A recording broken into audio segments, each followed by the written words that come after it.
खबर आपको दें कि FIA इंसदाद इंसानी स्मगलिंग सेल गुजरावाला ने कार्रवाई करके इंसानी स्मगलर को गिरफ्तार कर लिया है। मुलजिम रिजवान शाह मुतासरीन के साथ तशद्दुद करने में मुलविस था। मज़ीद जान लेते हैं डॉन न्यूज़ के नुमाइंदे वसीम रियाज से। वसीम रियाज बताएगा, गिरफ्तार इंसानी स्मगलर किन केसेस में मतलूब था?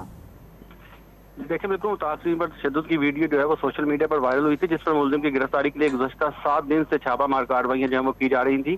FIA ने मुलजिम की गिरफ्तारी जदीद और तकनीकी वसाइल को बुरे कार लाते हुए जब हमें लाइफ में मुलजिम की शनाख्त और इसकी गिरफ्तारी के लिए FIA को खास दायरे की मामलत वो भी हासिल थी। मुलजिम एक गिरोह के तौर पर जो है वो काम कर रहा था। मुलजिम के दीगर साथियों की गिरफ्तारी के लिए छापे मारे जा रहे हैं। मुलजिम रिजवान शाह जिसको गिरफ्तार किया गया है, इसने जो मुतासरा शख्स है इसको गैर कानूनी तौर पर अपनी हिरासत में रखा और गैर कानूनी तौर पर ही इराक और ईरान जो है वो जवाना चाहता था। मुलजिमान मुतासरा को अगवा करके मजीद रकम का तकादा जो है वो कर रहे थे। FIA ने मुतासरीन के लवाहिकीन के हवाले से मालूमात हासिल कर ली हैं, जबकि मुलजिम जो गिरफ्तार किया गया है इसको नौशहरा विरका से जो है वो गिरफ्तार किया गया है। मजीद कार्रवाई की जा रही है और दीगर साथी भी जल्द FIA की तहवील में होंगे। बहुत शुक्रिया आपका वसीम रियाज।